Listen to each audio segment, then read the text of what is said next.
Hello, everybody, and welcome into our Senior Living Live webinar. My name is Melissa. We appreciate you all taking the time to be with us here today.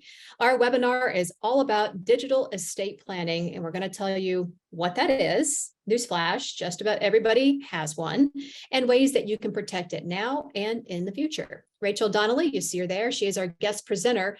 She will be available to answer all of your questions at the end of her presentation. In order to be a part of the conversation, just scroll down to the bottom of your screen where it says Q&A. You can click that button, type out your questions there, and I will be happy to read them to Rachel as she wraps up her presentation. Rachel, it is so good to see you. The webinar is all yours. Thank you, Melissa, and thank you so much to Arbor for inviting me to present on a topic that I feel very passionate about, and I'm so grateful to each of and every one of you for joining me this afternoon, where we're going to talk all about digital assets in your digital estate, because as you can see, you cannot share your unlock code from the grave. So first and foremost, love to just give a little disclaimer. Please note, I'm not an attorney. I'm not a financial advisor. I'm not an accountant, but please seek appropriate guidance where you need. So again, want to thank Melissa for introducing me. My name is Rachel Donnelly. I'm the founder and CEO of Black Dress Consultants in Atlanta, Georgia. And my company is a project management firm for individuals, for families who have either lost a loved one or who are trying to get better organized in terms of their estate and legacy plans. I like to refer to myself as a real life little orphan Annie. I'm joking, but not really. I lost both of my parents at young ages and had to start taking care of my mother's brother, my uncle, who was in the latter stages of Parkinson's. And at the time of my mother's passing, I had 2 toddlers, was working full time, trying to manage all of the logistics of settling my parents' estate, as well as managing the care of an aging loved one proved extremely difficult. I created Black Dress Consultants because I wanted to help families have the space to grieve or the ability to live worry-free and not have to manage all of the ins and outs, the red tape, the bureaucracy that go with what I call the business of death.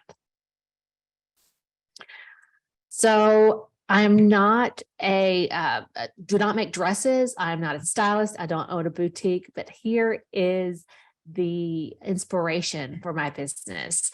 My mother was an expert in a 19th century Victorian mourning. This is her in a very famous cemetery in Atlanta, Georgia, dressed as a Civil War widow in the full stage of mourning. I took the name of my company and made it as a nod to her experience in Victorian mourning and the culture around that.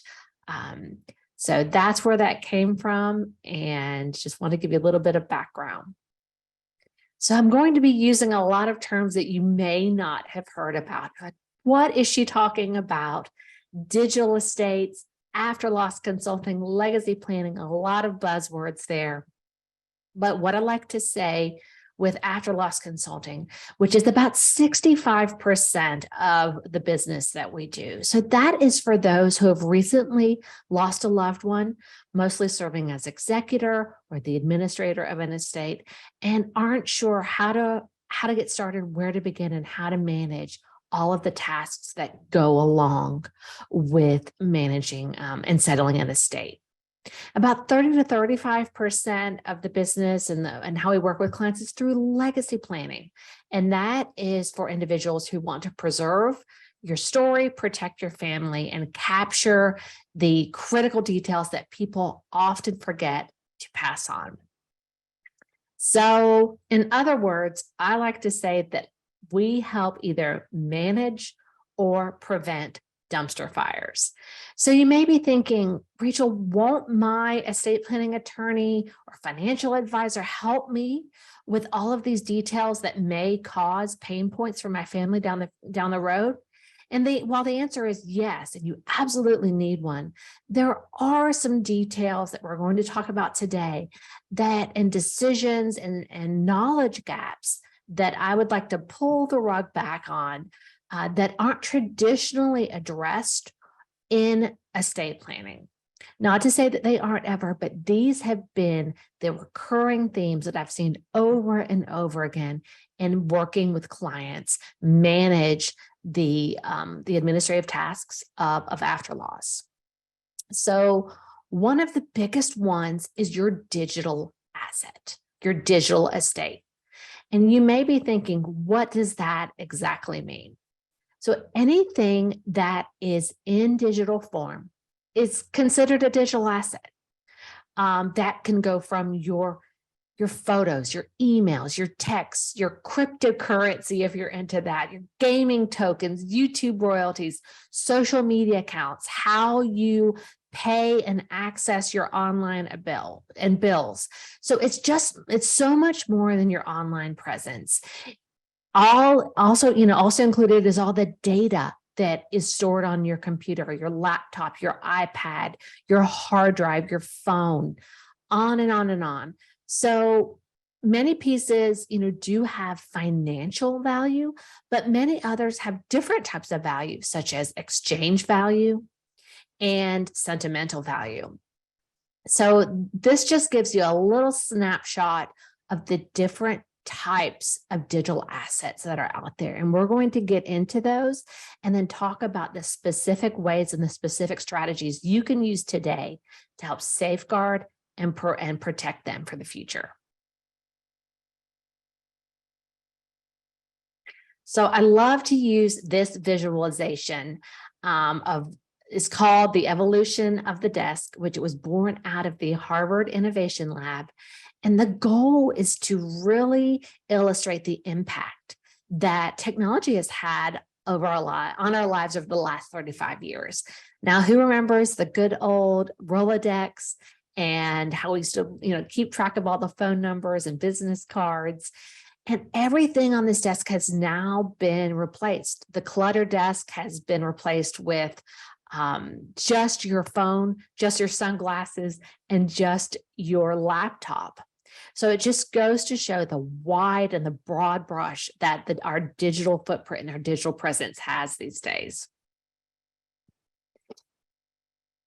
So we don't need to go back there. You know how this went. Here we all were in 2020 and during the pandemic, and how much our lives began to rely on technology. It completely disrupted our everyday way of life, and we had to start shopping more online, doing more DocuSigns, visiting with our physician, ordering food, ordering toilet paper online. And so during this time, not only did we have a large digital presence before that, but then our online footprint exploded during the pandemic and following. And we rely on technology so much more than we did a couple of years ago. And you may be thinking, that's not me. I don't have that big of a presence. I promise you do. It wasn't just and isn't just for millennials or Gen Zers or Gen Xers. There's a huge application for baby boomers. Baby boomers spend an average of 27 hours per week online. So our digital health application increased 469%. Curbside delivery increased 431%. Online retail and restaurants increased 300%, as well as online banking, which had a little bit of a bump, but definitely a lot more of this utilizing of technology during 2020 and beyond. So I'd love to do a poll. Melissa, if you're game for it, love to hear any guesses of what you think the average number of accounts with distinct usernames and passwords the average American internet user has. So if you want to throw it in the chat, love to hear any guesses guesstimates that you may have? Well, we've got somebody that said 35, Daniel. That's a pretty good guess. I was going to say around 30. So I Okay. kind of right there with Daniel. So Okay. how close are we? 207. So according to Dashlane, which is a password manager that I use, and we'll talk more about that later, the average American internet user had in 2017, 150 distinct online accounts with username and passwords. That increased to 207 in 2020. And then by the end of 2022, it was expected that this number of accounts would increase to over 300 accounts. If that's not mind-blowing to you, it is completely mind-blowing to me. Although when I've started using a password manager, it has definitely kept me honest about how many passwords I have. That is a lot to remember. That is a big online presence. And if you are trying to be safe and utilize unique passwords, that's a lot. So you may be thinking, okay, Rachel, I understand we have a big online presence, yada, yada, yada. Why is this important? Why do I need to pay attention to you today? So for many reasons, we're going to go through them one by one. As I sort of alluded to earlier, your digital assets have financial value, sentimental value, exchange value, and they will also help to prevent identity theft. So, as I mentioned, financial and exchange value is one of the biggest reasons. Experts predict in the next couple of years that the greatest transfer of wealth will take place, with over 30 trillion being transferred from baby boomers to their millennial and post-millennial generation children. Only 44% of Americans over 55 have a will, and middle and older age adults are even less. And even less than that have a plan for their digital assets. So over 60 billion in assets, life insurance payouts, investments, cash, and unclaimed property are lost and forgotten each year. And I can't tell you the number of times when I'm working with clients that we come across a life insurance policy that a loved one did not know their loved one had. Memory preservation. How many of you have actual printed physical photos anymore? Very few of you, I'm sure. They're all on our phone, on our tablet, on our Shutterfly account, Google Photos, Amazon Photos. And how devastated would you be if you lost those photos, those videos of your child or your grandchild's first steps, or that vacation you took to the beach? So making sure that these assets are safeguarded, are protected, that your family knows about them and how they will be transferred to them is crucial to make sure that these memories aren't lost or forgotten. Identity theft. Every year, the number of post-mortem identity theft situations or happenings takes place each year. 1 out of 8 deaths is a results in identity or other theft or loss. It's oftentimes referred to as ghosting. So leaving digital accounts untouched in cyberspace, even if they do not carry sentimental or monetary value, can still impact estate administration if they have, like I said, personal or private data that's out there that could be subject to a data leak or a hack. And then one of the biggest reasons that preserving, safeguarding, organizing digital assets is so important is to aid in estate administration. You know, it's not as though we can settle and manage estates like we used to. You know, I remember going to my grandmother's office and she had that avocado green metal file cabinet with the lock on it. And we were able to go through and look through all of those folders with her accounts and insurance and policies. Our lives are in the cloud. Our lives are in the devices, on those hard drives, accessed on, our financial institutions' online accounts. It's not as though we can just sit at home and wait for the mail to come to know what accounts, what assets, what debts, what liabilities our loved one had. And that is crucial in settling and managing an estate. So let me give you a little bit of a sneak peek. I'm sure many of you have been through this before, but all the different number of things that you have to do after someone passes away. You have to contact, the funeral home and make arrangements. You have to get those death certificates, at least 15 copies, I always recommend. Secure the home. Are there any pets that need to be taken care of? Find the will, call the attorney, make sure you call all the credit card companies, the Social Security, insurance, Veterans Administration, create an inventory of those assets and those debts. And if you don't have that mail coming in, if your loved one received them via electronic statement, you may not know they're out there. And then you have to prepare and probate if necessary or needed. Retitle, transfer, close assets. And then big part of that is updating your own estate plan. So what's the problem? Going back to the real pain point of estate administration. Digital assets are not traditionally in trusts or estate plans.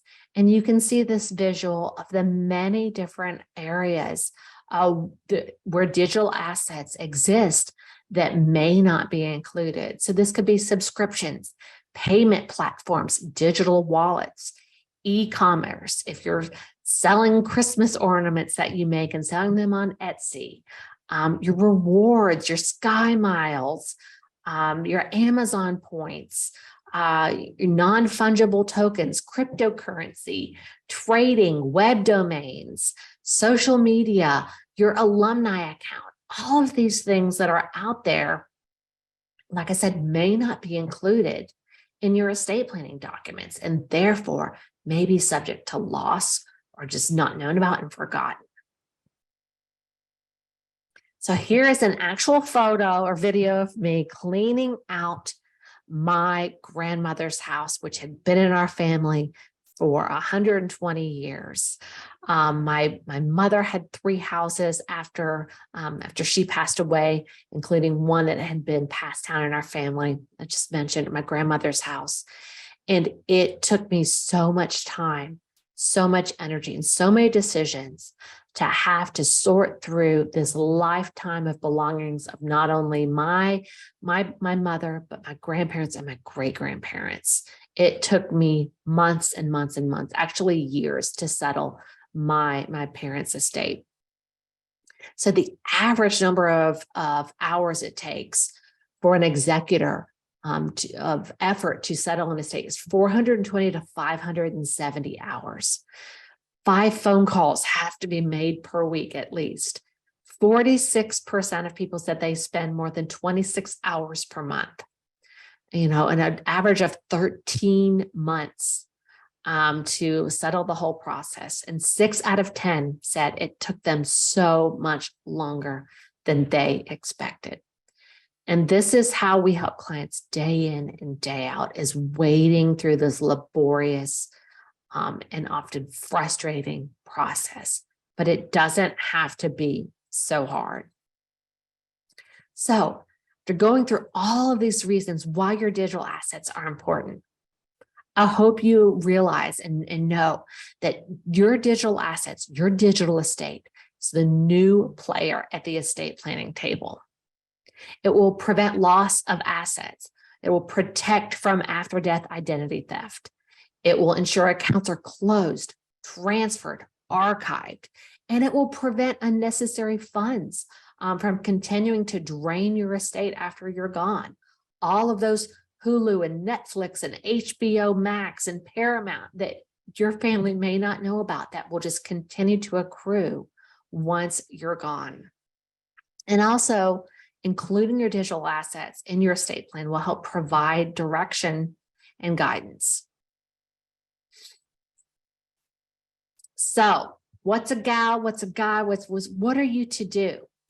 Let's get organized. And I'm going to give you a couple of key strategies and tools in your toolbox to organize your digital assets. So step one, the first step to getting your digital estate organized is to do an inventory and audit of your online accounts, your physical devices, your storage vaults, your email and messaging services, your social media accounts, payment, your Zelle, your PayPal, your Venmo, Cash App, shopping, movie accounts. You got it, on and on and on. And while doing that, you may want to think through, what are your three most important digital assets? Is it the photos and videos of your family? Is it a manuscript that you've been working on for years that's online that you've been wanting to finish? Is it a special photo storybook that you've been working to complete to give to your family? Just think about what would be the most important things for me to have if something were to happen. So like I said, we're going to do an inventory and audit of all these different things. And don't worry, I'm going to give you a list at the end of this presentation. If you're interested, it'll help bring all this together so you don't have to write all this down yourself. And also, let me add, if you own a business, making sure your business interests are included, your URLs, trademarks, software that you use to do payroll, videos, even this slide deck that I'm using right now, that is part of my digital assets for my personal business. So step one, we've done the audit, we've done the inventory, we've written down that list. Step two, we're going to utilize available planning tools that will allow you to, in essence, designate a digital beneficiary or a beneficiary of these accounts. So for example, Facebook has more monthly active users than any other platform at 2.7 billion. It's also one of the leaders when it comes to legacy pre-planning features. So Facebook has their legacy contact, which allows you the option to either memorialize or delete your account upon your passing. Apple recently, about a year and a half ago, came out with their legacy contact feature that gives families the ability to designate a contact of someone who would be able to have access to their iCloud account. It has an expiration date of around 9 months, and it doesn't give that contact the ability to have everything, but it gives them a lot of great content and a lot of your assets that belong to your Apple account. Just as a story, a couple of years ago, there was a woman who passed away out in the Pacific Northwest, and she was a photographer, and that was her livelihood, her business, how she made money. She passed away suddenly, and her family, her husband did not know how to log into her iCloud account, and was unable to access those photos to either give to the clients that had already paid or to be able to use them down the road. It took, I think, over a year and a court order for him to be able to access those digital assets. And from reading about it, it was a heartbreaking process. Another great tool to be able to use is the Google Inactive Account Manager. If you go in and appoint someone to be the manager of your account and the chance that your account was inactive, and you can set that time frame anywhere from 3 months to 18 months. So I've made my husband my inactive account manager, and if I haven't checked my email in 3 months, something is really wrong. And at that time, my husband would get an alert saying, Rachel hasn't used her account in 3 months. We are now triggering the inactive account manager, giving you the ability to access her Gmail or her Google assets. So step 3, after we've done the inventory, we've utilized some online planning tools, we want to store the 3 C's: correct, complete, and current information. You may want to consider writing, using a spreadsheet or writing a letter documenting your wishes of how you store account information, where who has the access to your unlock code to your phone, how to unlock your computer. But just please do not write passwords in your will. Make sure, as well as, making sure that your loved ones or your executor, your trustee has this information, that they have, correct contact information of who are the people who are most important in your life that they would need to get in contact with. So like I said, making sure you have correct, complete, and current information is key. If you don't want to have an analog way of documenting this information, you can consider using a cloud-based individual secure vault for maintaining and organizing your digital and tangible assets, for the purpose of estate planning. Many of you may also want to include your banking information, financial, if you have any pensions or government benefits, insurance, your social media. And instead of this will prompt you to do that inventory and audit that we talked about in step 1, but allowing to do it in a digital form, which can allow you to make changes so much easier. There are a lot of great options out there. If you don't want to use a digital vault, consider putting together a folder, a binder, in case of emergency document that outlines all this information we've talked about. I can't stress how much a difference using a password manager has made in my life. I have used many of these. I now use Dashlane, which is a cloud-based password manager. And not only does Dashlane allow me to inventory and have all of my passwords on hand, but anytime I create a new account, it auto-generates a secure and unique password.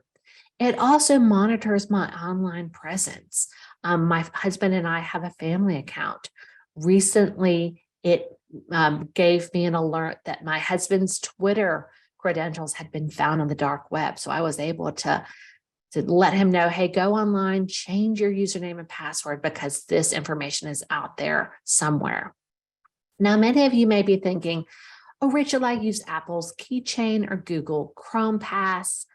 Now, Apple Keychain, if you have Apple devices, is a little bit more secure from what I understand than Google Chrome Pass. However, if you're like me and you have an Apple iPhone and a Dell laptop, that Apple Keychain only works on Apple devices. So then you end up having what I like to call password spaghetti. So you only have the passwords that you access on your phone stored, and the ones that you access on your computer not stored because you're using those tools completely different. So I don't care which one you use. LastPass and Dashlane go back and forth. It's number 1, number 2. They both use advanced encryption, which is military grade. But it not only helps you to inventory your accounts now, but possibly delete or get rid of ones that you may not use anymore or just don't have a need for. So I do want to caution now, having a password manager is not the answer to your all of your digital asset organization needs. You can't just get a password manager and then hand that over to your executor or your fiduciary. The reason being is that many companies, many custodians are going passwordless. And also technically it is, according to the terms and conditions, may not be legal for your executor, your trustee, to access your password manager. So it's something you want to look into. So step 4, you want to make sure that you have an estate plan that complies with whatever laws deal with your digital assets. You want to make sure that your power of attorney allows for your agent to access your digital assets, even if you're incapacitated. So for instance, if you were to go into the hospital and were incapacitated, your power of attorney would have the ability to pay your mortgage, pay your bills during that time. So not only do you want your estate plan to include provisions to give your executor, your trustee, over digital assets if you were to pass away, but also, like I said, if you were incapacitated, it's your financial power of attorney. So what does the law say about all of this? So over the last 10 years, almost all 50 states have passed a digital estate legislation called RUFADA, which is the Revised Uniform Fiduciary Access to Digital Assets Act. Yes, that's a mouthful. However, in reality, as I mentioned, many of the accounts are governed by the terms of service or privacy policy, and there's a hierarchy. If you do not utilize those custodian platforms that we talked about, those pre-planning tools, and if you don't have any language in your estate planning documents that gives your executor, your trustee, your agent the authority over digital assets, many of those accounts can be governed by those terms of service. So we're not going to get too much into you. I can feel you all falling asleep at this point, so we're going to move on. So what are your action steps? You need to, step 1, create an inventory. Do that audit. I know it's no fun. I know it's laborious, but it will be so well worth it. You want to utilize online planning tools. You want to secure and store updated information. Remember those 3 C's: correct, complete, and current. And then contact or engage your estate planning attorney to make sure that your estate plan includes that language that gives your trustee, your executor, your administrator the ability to over digital assets just as well as tangible assets. So as I mentioned, I know I've thrown a lot at you. You may have been furiously writing down notes and what you're to do. But if you email me today, and I'll give you my email address in a minute, I will email you a copy of ways to protect your digital estate today. And there's Oprah. She's super excited about me sharing this with you. And if you do that, I'll send it to you. And that way you'll have some actionable steps that you can utilize today to help not only you get organized and get your digital assets organized today, but to allow for better estate administration down the road, to protect your financial assets that you've worked so hard over your life to build, and to prevent identity theft, and to preserve your precious family memories. But remember, you don't have to do this alone. I created this business because of the heartbreak, the anguish that I had to go through in settling my parents' estate.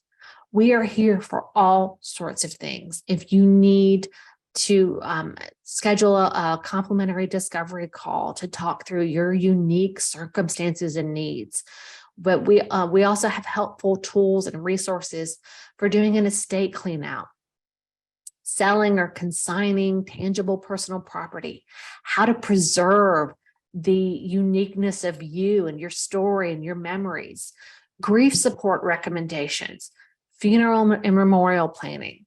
We are here to help the living deal with dying. Dying is hard enough. We shouldn't make it harder than it already is. So with that, here is how you can connect with me, follow me day to day. online, on Instagram, on Facebook, on LinkedIn at Black Dress Consultants. And if you email me at rachel@blackdressconsultants.com, I will send you that PDF that I mentioned, ways to protect your digital estate today. With that, I'd love to turn it back over to Melissa, answer any questions, respond to any heckling, all the things. No heckling ever. We do not do that here. All of our guests are absolutely wonderful who take time out of their busy schedules to give our viewers knowledge about senior living. And so that is what you have done here today in a topic that we haven't actually even covered. And it's funny, Rachel, because when I found out about you and I read up about Black Dress Consultants, and I told you this, I said, that is such a good idea. And, it's crazy with, the way we touch the internet so much in terms of passwords and streaming and watching movies, and that somebody didn't come up with this, but here you are with that idea, marching on in and sharing it with our viewers today. So I appreciate it. Very good stuff. Before we get to our first question, and guys, this is a really good chance to send your questions in to Rachel, utilizing the Q&A button at the bottom of your screen. I see Daniel's already done that. Thank you, Daniel. We'll get to your question in a minute. Feel free to type your questions out there for Rachel and get her expertise with her answer. So when we talk about the digital estate, right? You had obviously the story of your own personal, battle with this and the untimely death of your family members. Can you give us additional stories that perhaps our viewers can see themselves in? Clients that you have had that you didn't even think about could be a potential problem until it was, and now you've got the solution to it.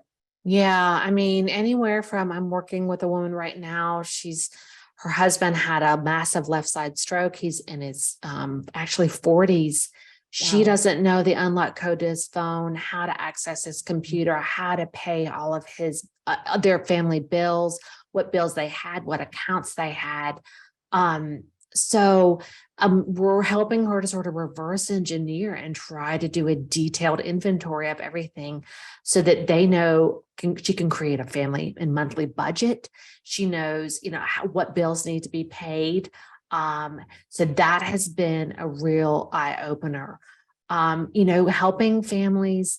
I worked with a woman whose brother unfortunately passed away from COVID, and he was a single man, not married, no children, and was a solopreneur.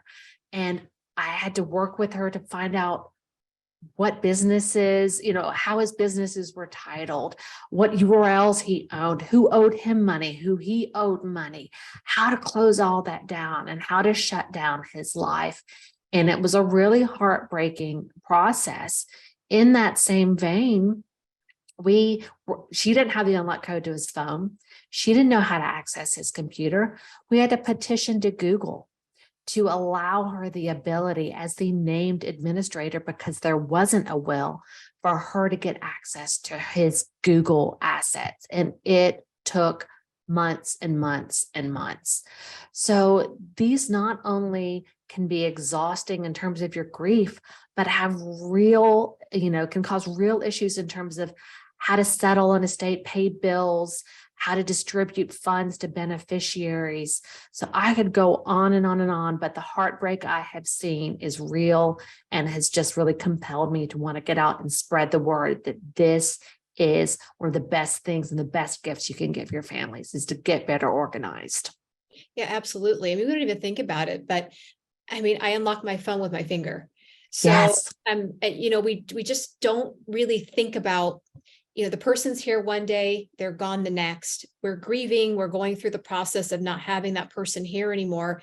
But there's a whole other heap of issues on this side that you're handling thankfully, but there are a lot of people that don't know you exist, Yeah. so how do they deal with that? You're having to go to Google to petition to get Yeah. help. I mean, good luck, Good luck. going Yeah. to Apple to get help. Again, good luck. So Yeah.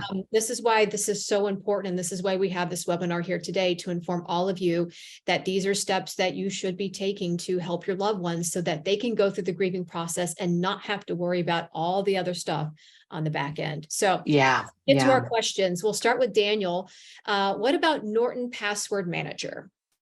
Daniel, I love you for asking this. I am password agnostic. I don't really care which one you use, as long as you have one that is, secure, that utilizes that encryption that we talked about earlier, that is that duo factor authentication. As long as you have one that's reputable, I think it will benefit you more. Just find one that works for you. Some people love LastPass more than Dashlane. Whatever works for you, that is great. Perfect. And he did follow that up with, or is it better to use an independent password manager that is not tied to any other, such as security? So Yeah. I mean, I know recently LastPass had a breach. I think that, unfortunately, I'm not, in that world of, but I think that is just the reality of the world that we lived in. But it is light years more secure than you having that old calendar book that you keep in your purse with a list of passwords that somebody could easily take from you and just have the keys to the kingdom. So just better safeguarding them in a different way, I think, is going to be so much more beneficial than what you may be doing now. Yeah, nice, Daniel. Thank you for the questions. If you have more, please feel free to add them to the chat box. We've got about 18 minutes remaining here in the webinar. It should go to the top of the hour. We can edit a little earlier if necessary, but if you have questions for Rachel, this is a really good time to get them in. Helene asks, any recommendations on estate appraisers to sell off antiques and collectibles from an antique business my parents had? It really depends. I'm not an attorney, but I'm going to use my attorney answer. It depends. There are some really fantastic companies out there. I would look into, depending on what it is, National Rarities is a great company. Hindman Auctions, they have offices all over the US. But I'm going to go ahead. I burst people's bubbles all day long. The big brown furniture is hard. People just do not want it. They're calling it the great junk transfer. That picture that I showed you, a couple slides back, nobody, unfortunately, wants this big brown furniture, wants the crystal, wants the china, wants the sterling silver. So it really depends. Things go in waves of what is more valuable in terms of market value than not. But yeah, I think I've had some great, fantastic success with National Rarities. They're out of St. Louis, and Hindman Auctions. And then at the end of the day, if you can't sell it, donate it to a church, donate it to a school who can use it for plays, donate to someone who's going to appreciate and love it and use it. Yeah. I hope that answers your question, Helene. You mentioned that, and that actually surprises me, where you said nobody wants the big brown furniture anymore. What other things have you noticed in your time doing this, that little things like that have actually surprised you? I do think that China is starting to come back around a bit. There was an article about it, how the Gen Zers are starting to be a little bit more sentimental, where the millennials were really about like the IKEA generation, as they called it. But so that's starting to surprise me.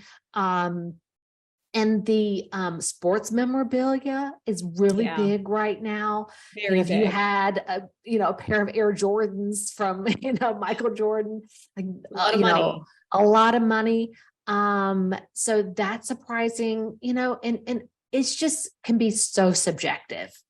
Sure. So what somebody thinks is worth something, it's just all in the eyes of the beholder sometimes, or what is the demand for those things. But how much is out there? But yeah, that has really surprised me. But it breaks my heart that the old baseball cards, Stamp collections, I come across a lot. That just, there's not a big market for it. But I had a client a couple of months ago who had a gold coin collection. She got a lot of money for it because gold had really skyrocketed in price. So at the end of the day, I want you to give yourself the ability to absolve the guilt. If you don't want to keep it, get rid of it. You don't have to hold on to it just because your family has been passing it on and they didn't want to make the decision. Yeah, great answer. Helene says thank you, and she mentions I'm a professional organizer, and there's also MaxSold, which is online auctions. So I use MaxSold a lot. Yeah. Yes, MaxSold is great, Helene. I use them all the time for some sort of maybe everyday items. But if there are things that have some really great value, I'd look at those two companies that I mentioned before. Awesome. Very nice. And thanks for that tip, which obviously Rachel knows about, and now all of our viewers know about that. So thank you. Carolyn B says, any recommendations for updating beneficiaries across accounts, etc. Oh my goodness. Contingency beneficiary. So let's talk about that. Carolyn, I'm so glad that you mentioned this. This is something I failed to mention in this presentation. Thank you for bringing it to my attention. This is so key. I can't tell you the number of times that we work with clients. They did not have up-to-date beneficiaries on the accounts. You can avoid a lot of times having to probate an estate or a lot of assets having to go through probate by just having up-to-date current beneficiaries. So anything from TOD or POD, transfer on death, payable on death, of your checking account. You want to make sure that your family may have access to funds to pay immediate expenses, funeral expenses, maybe mortgage. So if that's something that you want to do, look at reaching out to your bank, making a POD or a TOD beneficiary or designation on that account.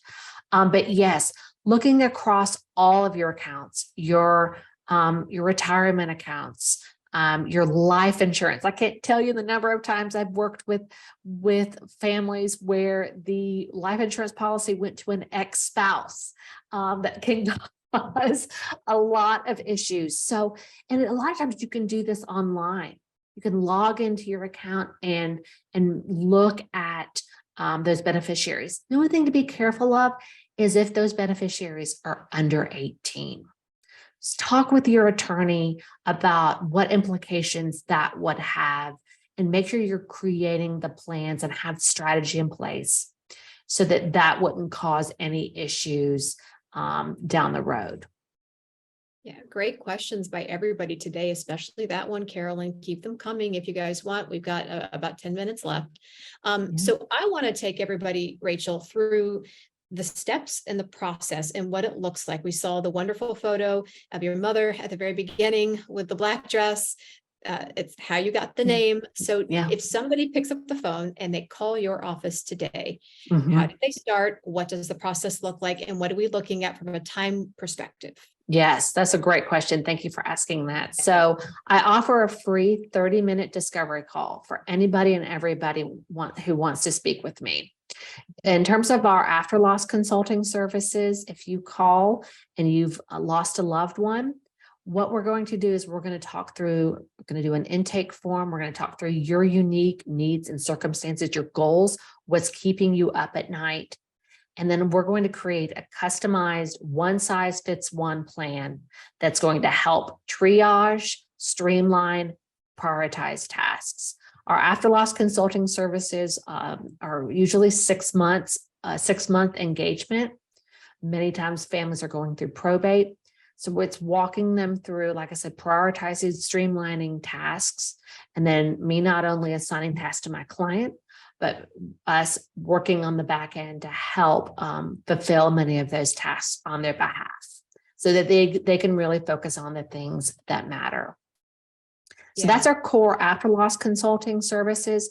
For our legacy planning, that can take anywhere from 2 to 6 months, depending on your unique goals. So we have a base package, which is our legacy essentials. That includes us doing an audit of all your documents. Are they in a safety deposit box? Are they under a bed? Are they in in the safe in the closet? Where is everything? Let's create a roadmap or a treasure map for your family of where everything is. And then we work together to do this digital asset inventory, which is no fun, but it can be a lot better if you have an accountability partner. And then it goes up from there. We have our enhanced essential or enhanced legacy package, as well as our complete legacy package. And those things can vary from what are your funeral memorial wishes? Do you have any pre-planning mechanisms that you've already utilized that your family needs to know about? Is there a burial plot that's been in your family that you want to make sure everybody knows about? So being very strategic, intentional, getting you organized and thinking through some of the decisions you may not have thought about before. Yeah. Yep. And I've told you this a billion times, but I'll say it again. It is a fabulous business idea. And we're just so glad that someone like you has come along to help people in their time of need. And this is really what this is about. And it's a wonderful service that I hope many of you will consider and Yes. take advantage of while Rachel is here and of course beyond. Rachel, I think that's going to wrap up our webinar today, but gosh, the information has been fantastic. You are a doll, and please come back anytime. Oh my gosh. Thank you again so much for having me. Again, email me at rachel@blackdressconsultants.com and I'll send you over that PDF so that you don't have to look at your scribbled notes and that you can get to work organizing your digital estate today. Yeah, awesome job. Thank you again for taking the time to be with us. Thank you. Thanks, everybody. Thank you. If you enjoyed this webinar with Rachel, you're going to want to head to our website because you get a lot more videos where that came from, all about senior living. And as you guys know, if you've watched before, it's available 24 hours a day, 7 days a week, www.seniorlivinglive.com. As always, we thank you so much for taking your time to be with us today. Have a great day, everybody. All right, thank you.